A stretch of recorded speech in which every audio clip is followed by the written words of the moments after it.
Magandang araw sa inyong lahat. Again, ako na naman ay narito upang talakayin ang isang napaka-importanting paksa. So, nung nakaraang pagkikita ay tinalakay natin ang konsepto ng globalisasyon. Ngayon naman ay magtatalakay tayo ng iba pa namang paksa na may kaugnayan pa rin sa konsepto ng globalisasyon. Ito ay ang konsepto ng migrasyon. So, bago ko sisimula ng aking pagtatalakay o pagpapaliwanag sa konsepto ng migrasyon, ay magkakaroon muna tayo ng isang interaktibong gawain. So, alam ko yung iba sa atin, no, gusto na mag-travel, gusto na makapunta sa ibang lugar, or gusto nang pumunta sa ibang bansa, or pumunta sa uh, ibang lugar para magbakasyon. But then, merong COVID-19 pandemic. So, hindi tayo hinahayaan ng panahon at pagkakataon na aliw, no? Okay, so ngayon naman ay ang gawaing ito, susunod na gawaing ito ay makakatulong sa atin upang ma-reminisce or maalala ang mga iba't ibang lugar sa mundo na gusto nating puntahan. So ang gagawin lamang ninyo ay huhulaan ninyo kung anong lugar ang ipinapakita sa larawan. Okay, so since hindi ko naman kayo nakikita, no, so maaari nyo lamang isulat ang inyong mga sagot sa sagutang papel or sa kahit anong gusto nyong sulatan. Okay. So, ang gawain ito ay tinatawag ko na tara, biyahe tayo. Okay. Okay. Ano kaya ang lugar na tinutukoy sa larawan? Okay. Pwede niyong isulat ang inyong mga sagot?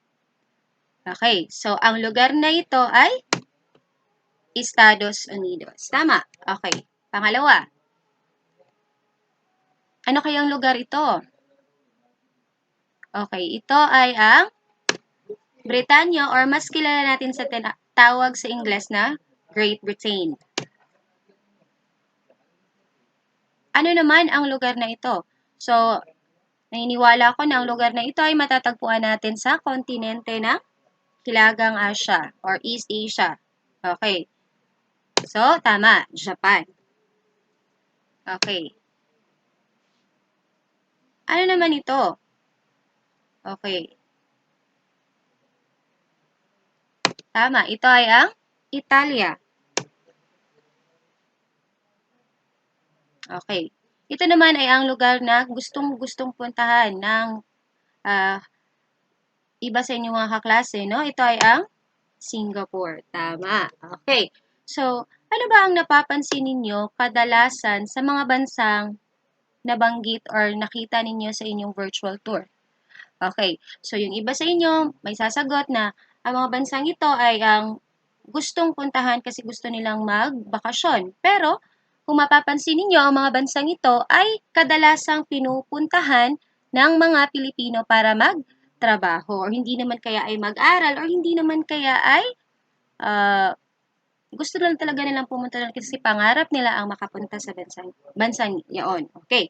So, merong mga iba't ibang dahilan kung bakit gusto nating puntahan ang lugar na yon. So, depende na yan sa ating layunin or sa purpose natin kung bakit natin gustong mapuntahan ang lugar na yon. So, para simulan ng pagtatalakay, narito ang mga layunin, no, na ating kailangang malaman. So, una, natutukoy ang iba't ibang anyo ng migrasyon or pandarayuhan. So, meron kasi siyang iba't ibang anyo. So, mamaya malalaman ninyo yan. So, natutukoy ang mga dahilan ng migrasyon sa loob at labas ng bansa at naipapaliwanag ang epekto ng migrasyon sa aspetong panlipunan, pampolitika at pang-ekonomiya.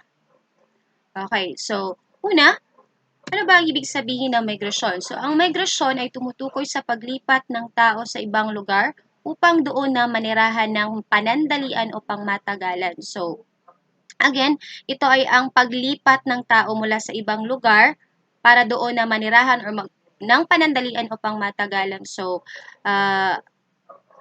again, ang migration ay tumutukoy sa movement ng tao. No, so, maaaring ito ay sa labas o sa loob ng isang lugar o sa loob ng isang bansa. Okay.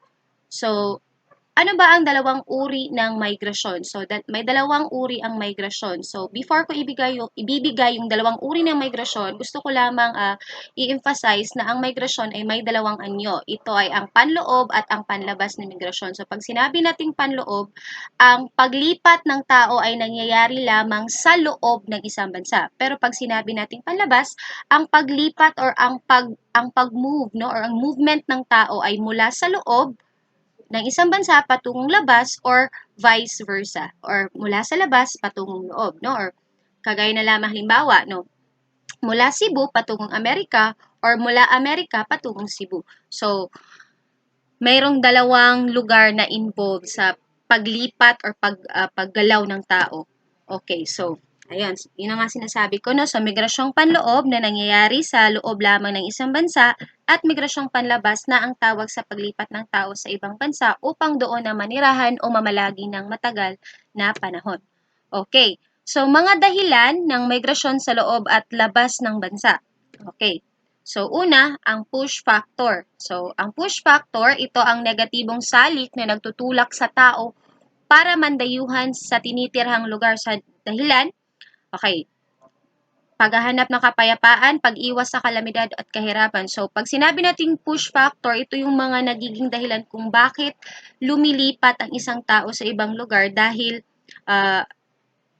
for example, no, yung mga kababayan natin sa Mindanao, so palaging may giyera doon, so naghahanap sila ng kapayapaan or kaligtasan.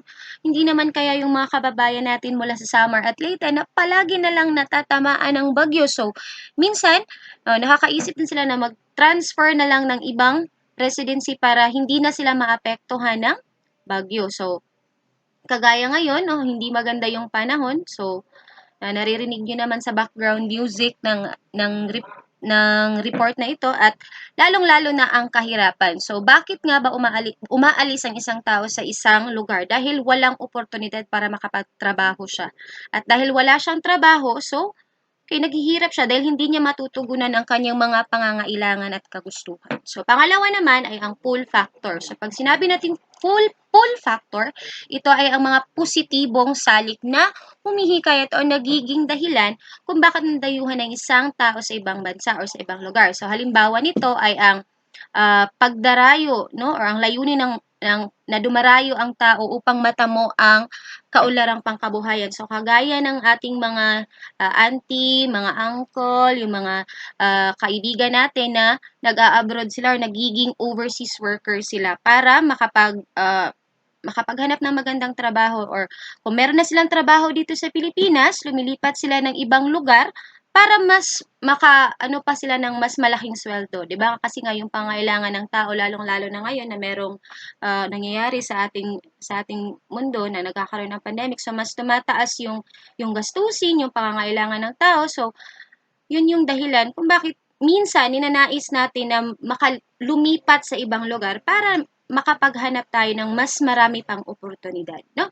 Okay, pangalawa naman is magagamit ang kanilang pinag-aralan na hindi nila magamit sa sariling bayan ng isang bansa. So, merong mga pumupunta lang o nandadarayuhan sa ibang bansa sapagkat sa mismong lugar or sa isang bansa kung saan sila nabibilang ay hindi napapakinabangan yung angking talento at galing nila. So, halimbawa na lamang ang ating mga doktor at mga nurse, no? So, most of them umaalis ng Pilipinas. So, instead of serving their own country, or yung sarili lang bansa ang kanilang pinagsisilbihan, so umaalis sila ng Pilipinas at doon na nga nagtatrabaho sa ibang bansa. Okay, dahil isa sa mga salik dito ay ang mababang sahod, no? So, noon, nang hindi pa tayo nagkakaroon ng pandemya, so yung mga doktor at mga nurse natin ay umaalis sila sa ating bansa para magtrabaho sa ibang bansa. So, ngayon na nagkaroon na ng pandemic, so mas na-realize natin kung gaano nga ba kahalaga ang role ng ating mga doktor, mas tinatawag or mas kilala na sila sa tawag ngayon na frontliners. So, aside sa mga examples dito na isulat ko sa slide, no, sa pull factor, meron pa ring iba namang salik. So, like for example, ang pag-aaral, edukasyon. So, pupunta sila sa ibang bansa para mag-aral. So, halimbawa, yung mga mga Koreans na pumupunta dito sa Pilipinas para mag-aral ng wikang Ingles. So isa yan sa mga dahilan kung bakit pumupunta sila sa ibang lugar. Hindi naman kaya yung mga foreigner na pumupunta lamang dito sa atin para mag-explore sa ating mga tourist spots, no? So isa yan sa mga halimbawa. Okay.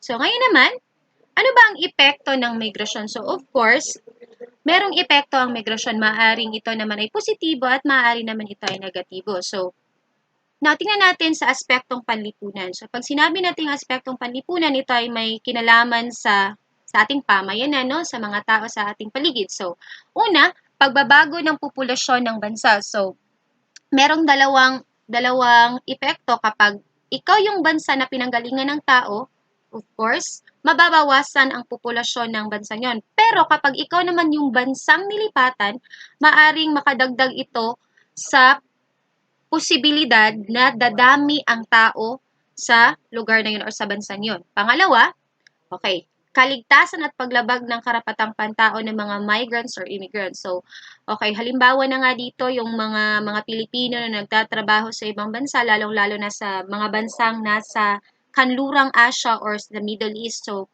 lalong-lalo na yung mga kababaihan, no? So, mostly sila yung mga na abuso. So, meron din tayong mga case-to-case basis na or mga kaso na naitala ng paglabag ng karapatang pantao at lalong-lalo na ng karapatan ng mga kababaihan. Pangalawa naman is ang pamilya at pamayanan. So, of course, naapektuhan din ang pamilya at ang pamayanan, no? And then, multiculturalism at integration. So, dahil sa paglipat ng tao sa isang lugar, meron din itong posibilidad ng pagkakaroon ng paghahalo ng kultura sapagkat kagaya na lamang ng bansang Singapore, no? Diba? Kilala naman natin ang bansang Singapore na melting pot of Asia. So, ibig sabihin, ang lugar na ito ay merong makulay na kultura or paghahalo ng kultura. So, ibig sabihin, kapag lumipat ang isang tao, maaaring ma-share niya or siya ba ang siya yung maka-acquire ng panibago na namang kultura, mas makilala pa ang kultura ng ibang tao. So, at dahil dito, kapag natuto tayo mula sa kultura ng ibang bansa, ay nai-integrate or mas naa-apply din natin 'yun sa pang-araw-araw nating pamumuhay. So, yun yung mga epekto ng migrasyon sa aspektong panlipunan. Pangalawa ay ang pag-unlad sa aspektong pang-ekonomiya naman, pag-unlad ng ekonomiya or meron din tayong brain drain. So, pag sinabi natin positibong epekto sa pag-unlad ng ekonomiya, of course, kagaya na lamang ng ating mga OFW, meron silang malaking ambag talaga no sa paglago ng ekonomiya ng Pilipinas. Okay? Positibo 'yon. At para sa atin. Pero paano naman sa bansang nilipatan? Positibo pa rin ba yun? Yes, positive pa rin yun. Sapagkat mas nagiging produktibo ang kanilang ekonomiya sapagkat, di ba, kung babalikan natin ang salik ng produksyon, isa sa mga pinakamahalagang salik ng produksyon ay okay, tama, yamang tao. Okay, so dahil dito, mas nagiging produktibo ang kanilang ekonomiya at mas nakakagawa sila ng maraming produkto na maaari nilang ibenta sa pamilihan. So, pamilihan, ibig sabihin hindi lang yun market itself, but pamilihan yung general term ng pamilihan ang ibig ko sabihin. So, pangalawa naman is ang brain drain. So, pag sinabi nating brain drain, ito ay tumutukoy sa unti-unting pagkaubos no ng mga profesional na mayroon talagang angking galing at talino sa isang lugar. So, halimbawa dito sa atin, no, napakataas ng kaso ng brain drain dito sa Pilipinas sapagkat yung mga magagaling natin na mga engineers, na mga doctors, mga nurses, even teachers, no, lumilipat sila sa ibang bansa kasi nga sinabi ko na nga noon, no, to look for greener pasture, mas naghahanap sila ng mas malaking sahod. Okay. So, dito kasi sa atin, meron tayong labor code pero hindi ganoon ka-extensive yung definition ng labor code natin. So, yung iba sa atin, parang yung ibang profession, yung ibang trabaho, yung ibang gawain is or kanang yung trabaho natin mas nanineglect ba, no? So, hindi tayo nabibigyan ng pagkakataon na mas mapa-improve pa yung sarili natin dahil nga sa kakulangan na rin ng resources na meron ang ating pamahalaan, no? Kaya nagkakaroon ng mga ganyang pangyayari. Okay, pangatlo is ang aspetong pampolitika. Okay, so Of course, pandaigdigang ugnayan ng mga bansa. So, sinabi ko na nga nung nakaraang pagkikita na tinatalakay natin ang konsepto ng globalisasyon. So, hindi lang ang paggalaw ng tao, paggalaw ng produkto ang tinitingnan natin.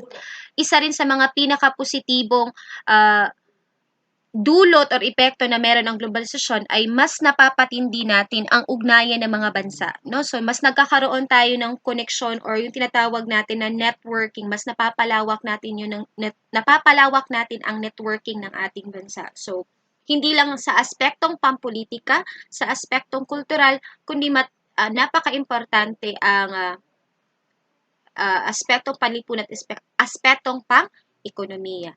Okay, so mas napagtitibay natin ang ugnayan natin, no, sa ibang bansa, lalong-lalo na sa mga bansang kalapit natin. So, halimbawa nito ay ang ASEAN nations or yung mga bansang kadalasan nating partner when it comes to trading or pagpapalitan ng produkto. Okay? So, ngayon naman, ang gagawin ninyo, okay, sasagutin ninyo ang mga sumusunod na katanungan. Okay? So, ano ang kahulugan ng migrasyon? Ano ang dalawang uri ng migrasyon? Bakit nagkakaroon ng pandarayuhan o migrasyon? Pangapat naman, paano nakakaapekto ang migrasyon sa aspetong panlipunan, pampolitika at pang-ekonomiya ng isang bansa?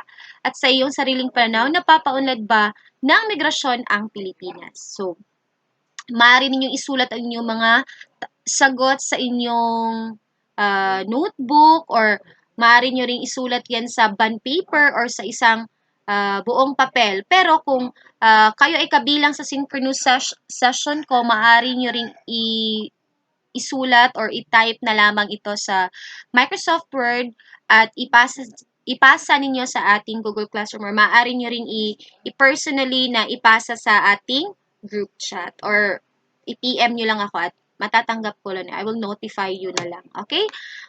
Okay. Ngayon naman, tingnan natin kung naiintindihan nyo nga ba talaga ang konsepto na pinag-aralan natin. So, bago ko ibibigay yung susunod na activity or gawain, so balikan muna natin ha.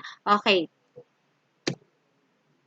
So, again, ang migrasyon ay ang konsepto ng paglipat ng tao mula sa isang lugar patungo sa isang lugar para doon na permanente or pansamantalang manirahan, no? So, meron dalawang anyo. Ito ay ang panloob at ang panlabas na migrasyon. So, pag sinabi nating panloob, ang paggalaw ng tao ay nangyayari lamang sa loob ng isang bansa. So, halimbawa, mula sa Cebu patungong Manila or mula Manila patungong Cebu. So, vice versa. So, hindi ka lumalabas sa iyong bansa. Pero pag sinabi nating panlabas, ito naman ang paggalaw ay nangyayari mula sa loob patungong labas ng isang bansa or mula sa labas patungong loob. So, ganun ang aking pagkakaintindi or yun yung konsepto. Pangatlo naman is merong iba't ibang epekto ang migrasyon. So, sa iba't ibang aspeto naman, merong pang-politika, merong pang-ekonomiya, at merong panlipunan. Okay. So, ngayon naman, tingnan natin kung naiintindihan nyo nga ba talaga ang konsepto na aking tinalakay or aking ibinahagi. So, meron tayong gawain na ang pamagat ay tanong ko, sagutin mo. Okay, so question number 1. Okay. Number 1, ang paglipat mula sa lugar na paninirahan patungo sa isa pang lugar na paninirahan or panirahan ay tinatawag na, okay, maaari nyo isulat ang iyong mga sagot. Again, sasagot ang papel. Okay. Tama. Ito ay tinatawag natin na migrasyon. Pangalawa, si Dennis ay lumisan sa kanilang probinsya dahil sa sobrang kahirapan ng kanilang buhay. Ano ang nagiging dahilan ng pag-alis ni Dennis? Okay, tama. Kahirapan. So, ito ay, okay, nabibilang sa aspetong pang-ekonomiya. Tama. Okay. Pangatlo, napilitang umalis si Pedro sa kanilang probinsya sa kadahilan ng natatakot siya na madamay ang kanyang pamilya sa labanan ng bandido at ng pamahalaan. Ano ang naging dahilan ng kanyang pandarayuhan? Okay, tama. Ito ay ang makaiwas sa kaguluhan or kaligtasan or kung meron ding sumagot ng naghahanap siya ng kapayapaan, maaari din. So, nasa anong aspeto ito? Okay, tama. Maaring ito ay Okay, panlipunan. Or maaari nitong pampolitika, 'di ba? Depende din 'yan sa sa reason ng paglipat, no? Okay. But mostly 'yun ay panlipunan talaga. Okay, sa pang-apat, so sa pagnanais na mapaunlad ni Emil ang kanilang buhay, pinili niyang mag-ibang bansa upang dito makapag-ipon ng pera. So ano ang dahilan ng kanyang pag-alis? Okay. Pangkabuhayan o paghahanap ng trabaho. So, pang-ekonomiya pa rin. So, kadalasan talaga na nung umaalis sa isang bansa, ito talaga ang nagiging dahilan, no? Kasi gusto nilang mag-ibang bansa, kasi nga gusto nilang maghanap ng mas malaking sahod or yung sa Bisaya pa, yung tinatawag natin na sweldo, no? Okay. Importante rin naman talaga yun. Kasi nga, again, dito tayo, ito yung pinagkukunan natin ng ikinabubuhay kung maliit na bilang lang yung sahod natin or yung hindi ganoon kalaki yung sahod natin, paano natin matutugunan ang ating mga pangangailangan, lalong-lalo na kapag meron na tayong mga anak or meron tayong pamilyang binubuhay. So, napakahalaga talaga na malaman talaga natin yung dahilan. Kasi nga, hindi lang naman lahat ng mga tao na nangingibang bansa ay gusto lang nilang magaliw. So, yung iba sa kanila ay binubuwis talaga ang kanilang buhay para uh, mabigyan lamang ng magandang kinabukasan ng kanilang pamilya or makatulong sa kanilang pamilya. Okay.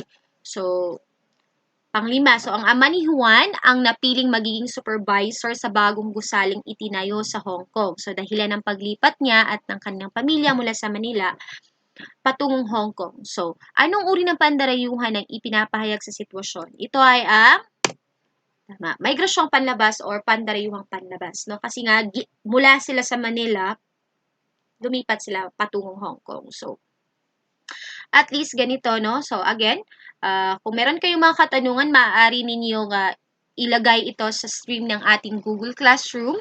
Okay, grade 10. Kung meron pang mga hindi naintindihan na konsepto or maaari nyo rin akong i-chat kung hindi nyo talaga maintindihan. Okay?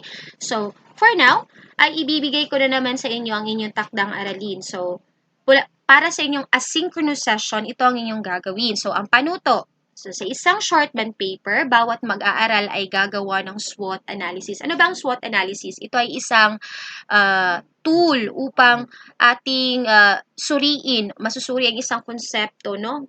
Halimbawa dito sa inyong takdang aralin, ang konsepto ninyong susuriin ay ang konsepto ng migration or issue ng migration. So, susundin niyo lamang ang format sa ibaba. Okay, so bibigyan ko kayo ng paksa. Ang paksa ninyo ay ang panlabas na pandarayuhan ng mga Pilipino. So, una, ang gagawin ninyo ay tutukuyin niyo ang strength. Pag sinabi natin strength, ito ay mga mabubuting aspeto na idinudulot ng migrasyong panlabas or pandarayuhang panlabas. Okay? Pangalawa naman, ang mga weaknesses or ang mga negatibong aspeto. So, napaka-importante na kailangan ninyong matukoy ang mga weaknesses kasi sapagkat later on, tuturuan ko rin kayo kung paano gumawa ng action plan at ito ang magiging basis ninyo or magiging basehan ninyo sa paggawa ng action plan. So, paano ba natin maa-address ang mga negatibong aspeto or yung mga problema. Kasi pag sinabi nating weakness, kasi kadalasan na isusulat natin dito ay ang mga problema or yung mga concerns. Okay?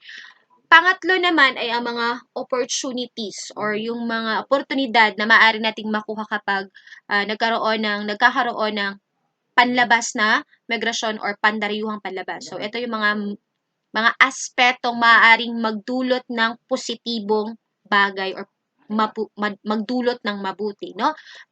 Ilalagay nyo rin. So, pang-apat naman ay ang threats. So, ito yung mga banta o panganib na maaaring magdulot ng negatibong aspeto na nagiging dahilan para maging weakness or maging problema siya. So, yung pinaka-crucial dito, kailangan nyo lang ma-identify yung weakness at saka yung threats. Okay? So, katanungan, so may magtatanong talaga sa inyo na, ma'am, ano ba, kailangan ba talaga 3 lang? Paano kung more than 3?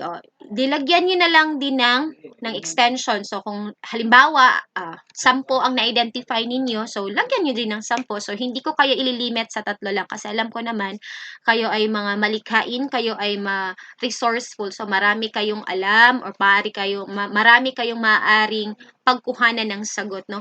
Lalong-lalo na kapag kayo ay gumagamit ng internet, no? Kasi marami ding makukuha mula sa internet or mula din sa inyong self-learning modules. So, may nakasulat din naman kasi na mga impormasyon doon na magagamit ninyo para masagutan ninyo ang inyong mga takdang aralin. So, ano ba ang matututunan natin mula sa konsepto na ating tinalakay ngayong araw na ito? So, una, ang konsepto ng pagsisikap. So, hindi natin pwedeng i-judge yung mga tao na umaalis sa ating bansa. Sinasabi natin, kasi nga, umaalis lang sila kasi nga naghahanap sila ng mas, 'di ba, mas malaking pagkakakitaan. Pero alam nyo, lumipat man tayo o hindi ng lugar, no, nandun pa rin yun sa ating kagustuhan or nandun pa rin yun sa ating sariling attitude kung paano natin i-handle yung trabaho natin. So, ang importante is, nandun pa rin yung konsepto ng pagsisikap na at the end of the day, ang goal natin is makamit yung kagustuhan natin, yun, which is, or kagustuhan na ma-provide natin yung mga pangangailangan natin. So, ang kailangan lang talaga is maging maagap, okay, at uh, hindi ka talaga, anong tawag pa dito, hindi mo hahayaan na uh, ma-distract ka sa iyong goal. So, kailangan mo talaga maging determined, no? So, kailangan pagsikapan lahat ng bagay na gusto mong maabot sa iyong buhay. So, minsan yung iba sa atin, nag-abroad din sila kasi nga, aside talaga, no, sa kanang gusto nila mag-travel, but then, gusto pa rin talaga nilang maghanap, no, ng greener pasture para ma-provide pa rin nila yung pangangailangan ng kanilang pamilya. So, kanya-kanyang diskarte lang talaga yan. Pangalawa, isang pagkamatapat, pagmamahal sa sariling bayan. So, kagaya ko, naging public school teacher ako. So, alam ko na meron talagang mga iba't ibang oportunidad para sa akin na makalabas ako, pero I stayed in our country kasi nga mas gusto ko na mas mapakinabangan ako ng bansa natin kasi nga alam ko na yung iba sa atin, naglipat na sila sa ibang bansa. So, I will I would rather choose to stay in our country kasi nga mas alam ko na mas kailangan ako dito.